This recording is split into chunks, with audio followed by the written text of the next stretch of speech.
No, you don't like the Dr. Zettl? Colleagues. All right, Herb. Well, first of all, congratulations to you, very, very much. How do you feel tonight? Well, I feel very good and very proud of it, and quite grateful to receive such a big honor. Well, you have so many of your former students who are in the business, not just here in the San Francisco Bay Area, but all around California, all around the country and the world. And how must that make you feel? Well, I'm really very grateful for it because teaching is one of the professions where you can see what you have done. It takes a while, like 10, 20 years or so. But then all of a sudden your students are prominent broadcasters and educators. It just feels great. There's no better reward I can think of than that. I want to share a little story because your career almost didn't happen the way it turned out to be. You were working at one of the stations here in San Francisco at one time, and then tell us what happened. Well, And this is back in the 1954. yes. Well, a friend of mine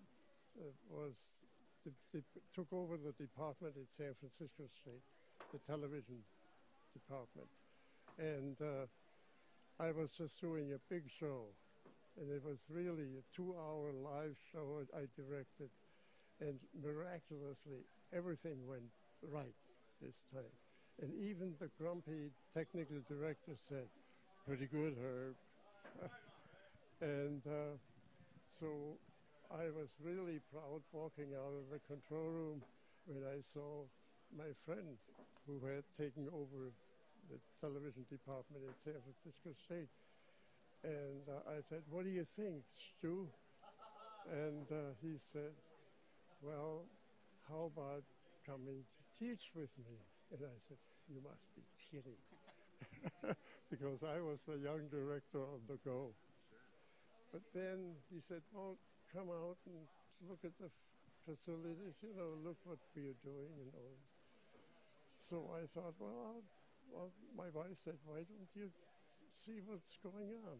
So I went there and I said, "Well, Stu, where are the facilities? You show me backstage, the theater and all that. I know all this, but where are the studios?" He said, "That's your challenge." So I started sketching on a napkin studios and all that. And we went to Sacramento. We talked to the senators, and Governor Brown at that time gave us $4 million to build a studio. So I had my own studio. And the beautiful thing about it is that there was no pressure of doing what is being done. We could do what should be done. And that's the big difference. So we experimented. Something worked, some didn't work.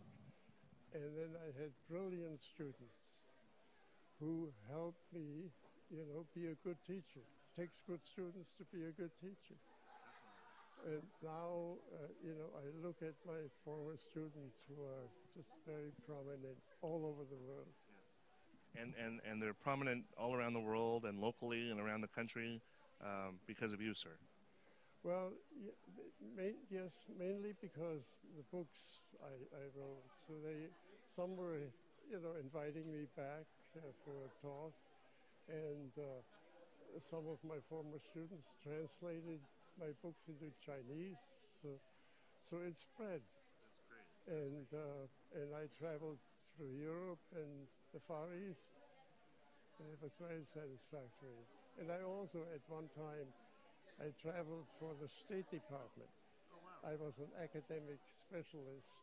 They sent out to help people in different countries, do more efficient productions. So that was wonderful. I was in Africa and Southeast Asia. You have had an illustrious career, and it's a pleasure for all of us to be able to watch you tonight, to get your very, very special honor, and we can't thank you enough for all that you've done all these years. So thank you very much, Herb. Very much appreciate it. Thank you so much, Kevin. I really appreciate it. It's good to meet you finally. Good to meet you too, Plannings too, sir. All right, thanks again, huh? Thanks. Okay.